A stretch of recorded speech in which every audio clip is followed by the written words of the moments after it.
Eu cumprimento a todos com a paz do Senhor Jesus. Somos gratos a Deus por mais esta oportunidade que Ele nos concede, de estarmos aqui juntos, neste momento tão especial, para aprendermos um pouco mais da palavra do Senhor. Nessa programação tão especial e gloriosa da parte de Deus na nossa querida Escola Bíblica Dominical. Aproveitando a oportunidade, queremos agradecer a Deus por este tão grande privilégio. Agradecer ao nosso pastor presidente, nosso pastor Roberto. Agradecer ao nosso evangelista Renato e a toda a superintendência. E a todos que juntos, engajados, organizaram esse tão grandioso projeto. Somos gratos a Deus por estarmos aqui e queremos louvar ao Senhor por esta tão rica oportunidade. Meu nome é Lucas Santiago, somos auxiliares oficiais aqui do Templo Central e estamos juntos para meditarmos um pouco mais na palavra do Senhor. Nesta feita, na lição de número 4 da faixa etária de pré-adolescentes, 11 e 12 anos, eu espero que você, semelhante a mim, esteja animado, esteja atento e ligado com Deus para aprendermos um pouco mais da palavra do Senhor. A lição desse trimestre tem por tema dons espirituais e o fruto do Espírito. E eu espero que você esteja agora preparado com sua Bíblia e sua lição na mão para juntos meditarmos um pouco mais na palavra do Senhor. Vamos juntos mergulhar na história sagrada. Vamos juntos conhecer um pouco mais de Deus. Vamos juntos estudar um pouco mais da Bíblia Sagrada. Lição hoje, número 4. Iremos estudar hoje mais um dom espiritual. Iremos estudar hoje o dom da fé. Um dos dons que o apóstolo Paulo, quando estava escrevendo para a igreja de Corinto, ele se deteve a ensinar, ele se deteve a ministrar, se deteve a instruir, percebendo o seu grau de importância, percebendo a sua relevância. E para começar, não podemos esquecer de revisar, esquecer de memorizar aquilo que é muito importante na nossa lição. E o que é, professor? É entender um pouco do que é dom. Para entrarmos no dom da fé, precisamos primeiro entender o que é dom. Mas o que é dom? Segundo o dicionário, segundo o significado, dom é uma dádiva, dom é um presente, dom é uma virtude. Para o dom, não implica mérito, ou seja, eu não mereço, mas mesmo assim eu recebo. Eu não sou digno, mas mesmo assim eu recebo. E o que é dom? Dom é um fruto da graça de Deus para com o crente, concedido através do Espírito Santo. Diz a palavra do Senhor agora que, dentre os dons que o apóstolo Paulo ele se dispõe a listar no capítulo de número 12, que iremos agora estarmos meditando, que vai ser a base da nossa lição, aproveitando esta feita, a nossa lição está fundamentada agora no livro de 1 Coríntios, no capítulo de número 12. Iremos ler hoje o versículo 9. E logo em seguida, iremos dar uma observada e uma analisada em João, capítulo de número 11, a começar do versículo 40 ao 44. Só lembrando, para que você guarde em seu coração e em sua mente, a lição que estaremos meditando hoje é a lição de número 4, que tem por título o dom da fé. Então, vamos juntos. 1 Coríntios, capítulo 12, e o versículo 9 vai nos dizer a palavra do Senhor. E a outro, no mesmo Espírito, a fé. E a outro, no mesmo Espírito, dons de curar. Ora, vamos meditar um pouquinho junto comigo? Como eu falei outrora, dom é uma dádiva, dom é uma virtude, um presente dado por Deus ao crente, por graça, por favor, por misericórdia. E diz a palavra do Senhor que, dentre muitos dons destacados e listados no livro de 1 Coríntios, vamos perceber algumas divisões. A primeira, que é a divisão dos dons, que em grego é carisma, e a segunda são os que chamamos de serviços, os dons de serviços, que podemos chamar de diaconia no grego. E em terceiro lugar, os dons de trabalho. Hoje iremos meditar um pouco mais nos dons diretamente e ligados nele. Hoje, como falei anteriormente, iremos estudar um pouco sobre o dom da fé. Vale ressaltar neste momento que esta fé, ela não é a mesma fé que falamos como fé salvadora, como fé salvífica, que vem pelo ouvir da palavra do Senhor, que gera no coração do crente o arrependimento, que gera no coração do homem o desejo de mudança e faz ele entender o seu estado de pecado e buscar a Deus que pode mudar a sua história através de Cristo. Essa fé também não é a fé natural, que eu posso acreditar em uma coisa, que eu posso perceber uma coisa, mesmo sem depositar a minha confiança, mesmo sem depositar a minha credibilidade. Mas eu falo tanto de fé, eu explico tanto de fé, mas o que significa fé? Segundo o dicionário, fé é uma convicção intensa, uma persuasão em algo abstrato, ou seja, que eu não posso tocar, mas mesmo assim eu acredito. Ou seja, a pessoa acredita e isso para ela se torna uma verdade. Isso é uma crença. Mas o que me chama a atenção e o que me marca bastante é a definição do dicionário Vine, que vai dizer que a fé, ela é primariamente, ou seja, em primeiro lugar, uma persuasão firme, semelhante da definição base, mas ela é uma convicção fundamentada pelo ouvir. Lembra que eu falei que a fé, ela vem pelo ouvir da palavra de Deus? Certo? Partindo disto, vai dizer o dicionário Vine que a fé vem pelo ouvir e ela é fundamentada e ela é embasada na força, na confiança, na lealdade e na fidelidade naquele a quem depositamos a nossa fé. Ou seja, é uma convicção firme, sem duvidar em Deus que pode fazer todas as coisas por nós. Mas esta fé que estamos meditando hoje não é uma simples fé, é o dom da fé. E esse dom, como eu falei, é uma virtude dada por Deus para o crente.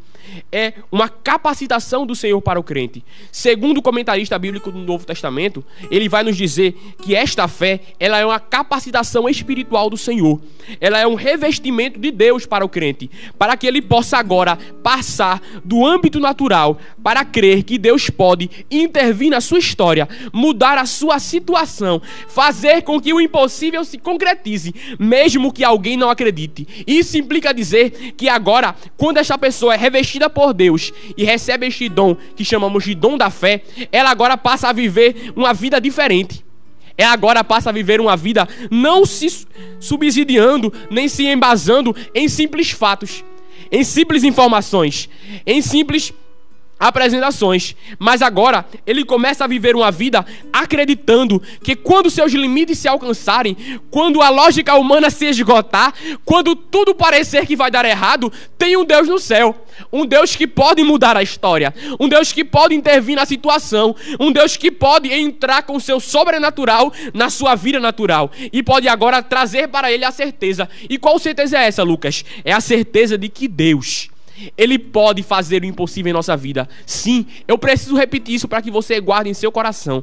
O dom da fé, ele capacita o crente para que ele possa agora entender que Deus, segundo a sua boa, perfeita e agradável vontade, pode fazer o sobrenatural em sua vida.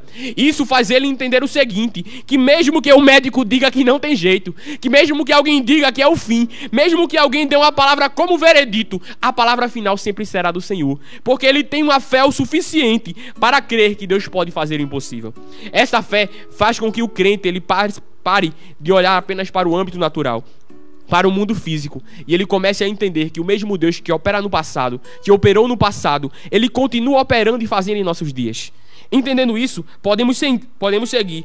O mesmo Jesus vai dizer aos discípulos em Mateus 19:26, uma grande verdade que não podemos esquecer, e eu gostaria de ler com você. Jesus vai dizer aos discípulos que para eles havia coisas impossíveis, para eles havia limitações, mas para Deus nada é impossível. Em outro momento, Jesus vai olhar para um pai de um menino que estava possuído de uma enfermidade, que estava muito enfermo, e ele estava muito duvidoso. Ele veio até Jesus, mas ele estava com medo. Ele veio até Jesus, mas o seu coração não estava cheio de fé, estava incrédulo. E este é o perigo de nossa geração, meninos e meninas. É o perigo da incredulidade. Por isso estamos aqui para meditar neste dom, porque ele vai dizer: Senhor, se tu podes.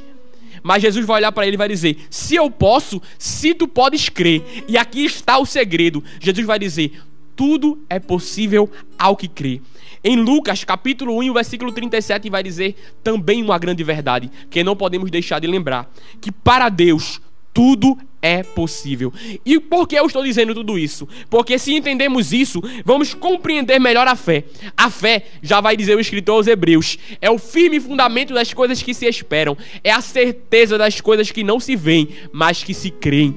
Então Deus quer despertar em você, menino. Deus quer despertar em você, menina. Deus, ele acredita em você e quer gerar em você este dom espiritual para fazer de você um referencial, para fazer de você uma pessoa diferente. Ou não podemos lembrar de Paulo. Vai dizer a palavra do Senhor em Atos no capítulo 27. que estava agora Paulo naquele barco para ser levado para a Itália, mas vinha naquela circunstância, naquela região, uma tempestade, principalmente em decorrência daquele período que era o inverno. Mas aqueles homens não ouviram Paulo dizendo que deveria ter ficado, porque preferiram ouvir a voz daquele que tinha a experiência. Mas vai dizer a palavra de Deus que eles agora são afetados e atingidos por uma tão grande tempestade, ao ponto de eles pensarem que iam morrer. Eles passaram dias sem comer, passaram dias sem colocar nada na boca e pensavam até em pular do barco. Mas vai dizer o texto sagrado, no versículo 21 do capítulo 27 de Atos, aleluia, que Paulo agora se levanta, quando todos estavam atemorizados, quando todos estavam apavorados e pensando que seria o fim da sua história. Vai dizer a palavra que Paulo se levanta agora, com a força totalmente diferente, com o coração tranquilo, com o coração calmo. Mas por que tanta calma? Por que tanta tranquilidade? Ele também estava no barco, afetado pela tempestade. Mas aqui está o segredo. Paulo não estava confiando na capacidade daqueles homens. Paulo não estava depositando a sua expectativa na experiência daqueles homens. Mas Paulo tinha a fé. Paulo tinha o revestimento do Senhor. Paulo estava dotado pelo dom da fé. E este dom gerou nele uma calma sobrenatural. Esse dom gerou nele uma tranquilidade totalmente fora do comum. E é isso que Cristo quer fazer com você. Cristo quer gerar em ti graça. Cristo quer te encher do seu Santo Espírito. O Senhor quer gerar em você uma confiança que o mundo vai olhar e vai dizer: como ele está tão calmo? E você vai dizer: foi a fé que o Senhor gerou em mim como dom espiritual e me fez diferente. Deus quer gerar em você um homem cheio do seu Santo Espírito, uma mulher cheia do seu Santo Espírito. Mas para isso você precisa entender o seguinte, que essa fé, ela não é meramente teórica. Essa fé não está embasada em simples palavras, nem tampouco fundamentada em mera teoria. Ela está marcada e arraigada pela vida prática de oração. Aquele que é revestido do dom da fé, ele não anda simplesmente pelaquilo que ele lê, pelaquilo que ele ouve, mas ele anda com a vida marcada por constante oração. Por isso que Paulo vai dizer aos Tessalonicenses: olha, vocês precisam orar sem cessar. Por isso que vamos encontrar em Jesus a marca mais forte do seu ministério, dentre os seus ensinos milagres, uma vida marcada de oração. Não adianta eu dizer que desejo ter o dom da fé se eu não tenho uma vida de oração. Não adianta eu dizer que desejo ter mais de Deus, que desejo ser mais cheio de fé, se eu não oro. Por isso que eu preciso te dizer: você pode ser um homem como Paulo, você pode ser um homem como Davi, você pode ser um homem como Gideão. Todos eles, vai dizer a palavra, eram homens normais, eram homens comuns, mas eles foram encontrados como heróis da fé. Como assim heróis da fé? Vamos encontrar em Hebreus capítulo 11 aqui, o que chamamos de galeria dos heróis da fé. Esses homens e mulheres como Raabe, como Débora, como Davi e Gideão que citamos, eles não eram super-heróis em questão de poder, em questão de força. Não tinham superpoderes, mas eles tinham algo diferencial na sua vida.